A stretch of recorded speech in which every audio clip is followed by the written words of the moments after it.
Once you fail so many times, fear starts to kick in that maybe you're not doing enough. I wonder if that's what's going on with T'Challa's mind. But let's find out in issue 3 of Black Panther, Man Without Fear.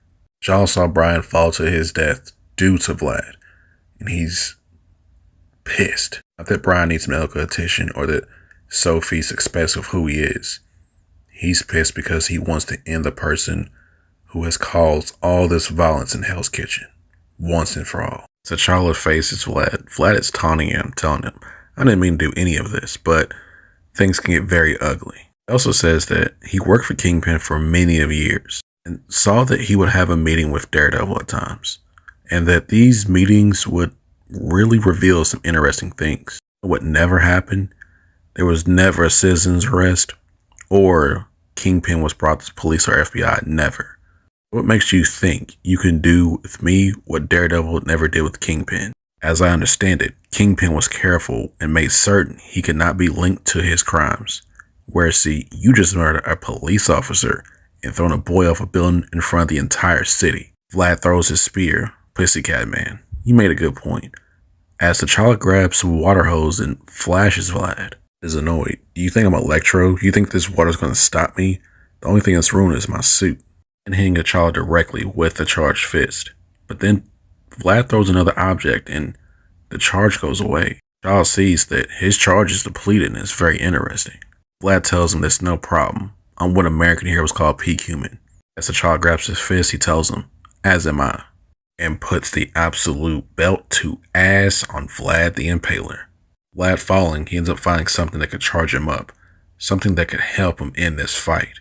Vlad comes back fully charged and hits T'Challa, sending him back flying, and tells him, when I have a stronger charge, we'll see if you can survive, as he disappears. T'Challa comes running in under his disguise. He's trying to figure out where Brian Fitzgerald is. Sophie tells him that he's in surgery and no word has been said yet. Sophie tells him it's not my business where you were.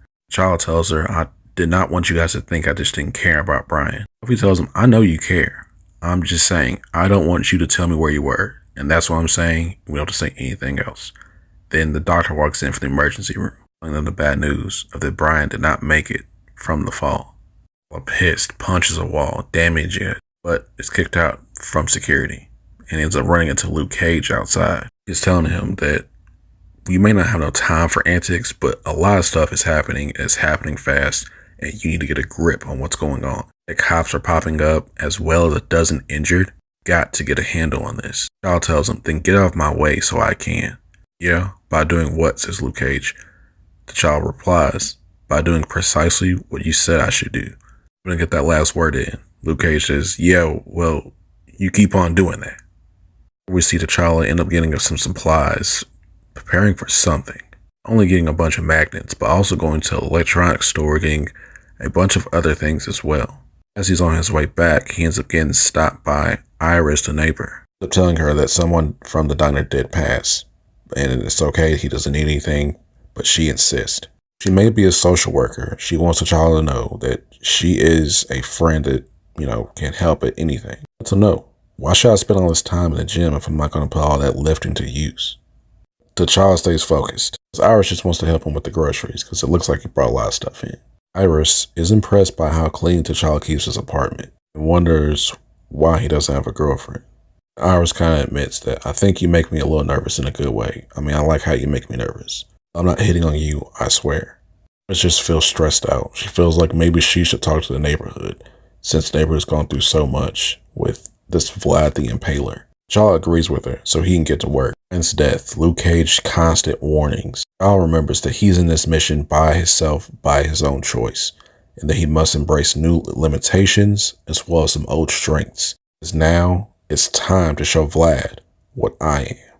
To Vlad's apartment, we see a man begging for his life, and Vlad tells him, you can go in a minute. I keep them and I'll give you my word soon, as he absorbs the entirety of his life force. He tells him, as promised, you have gone. His wife sees him and tells him that you came in late last night. Vlad tells her there was some important business with the man that he had to help out. She shows concern, wishing that he was here more. One of the neighbors called again. Tells her that the screams are just absurd. There's no screams going on. But she tells him Seeing Nikolai hurt, coming home injured all the time, doesn't help. Vlad assures her that he will get control of this, but we have to make sure Gabe is not late for school. His wife begins to talk to him about something, but she kind of just throws it in the wind and tells him never mind, because she knows that Vlad is busy, that she will talk to Vlad about it later on.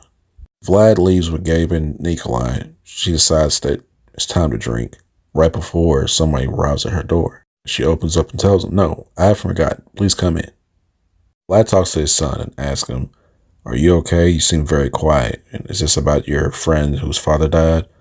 Gabe tells him, yeah, he has to go to a whole new school because he's in foster care. Vlad assures him that if it does bother him, that he should have no concerns about anything because he's in the safest family in the city. Dropping Gabe off, Vlad and Nikolai begin to talk business. Like telling him if he had powers, this whole business Panther thing would be done a lot easier. Vlad tells Nikolai he needs to live an American life. He's American now. Live a normal life. Because Vlad knows that power is burden. It's not for you. Nikolai asks him, "What is your suggestion, Pops? What do we do about this guy?" Tells him, "We think of something other than ruining your life. Until then, it's business as usual. We have investors, business partners, and we cannot lose sight of what's important. Too many men grow obsessed with mass enemies. I will not become one of them." The henchmen bring a guy to Vlad. Gentleman begins to just apologize. Didn't mean to do whatever he did. By throwing a charged weapon at the man impaling him. And he tells his son Nikolai, the important thing is, you not let these vigilantes get under skin. Go back to the hospital in a sub-basement. As a doctor who did the surgery on Brian talks to Nikolai, explains that everyone thinks that he is dead, but in fact he isn't. Nikolai is pleased because now he has someone who has absorbed a portion of his father's energy and survived. Nikolai asks her, "Are you certain you've isolated the compound that altered my father?" The doctor explained, once the patient allowed me to do what I need to do to save him, she was able to extract everything she needed. Now has a serum isolated from Vlad himself and the perfect subject for testing it. He just hopes that Vlad does not find out what Nikolai is up to. Nikolai brags that his father is smart, but his son is a little bit smarter. Back to T'Challa working with the new equipment he's using. He notices that Vlad's power requires charging, so he hacked into the city's power grid, and it should allow him to see massive power spikes.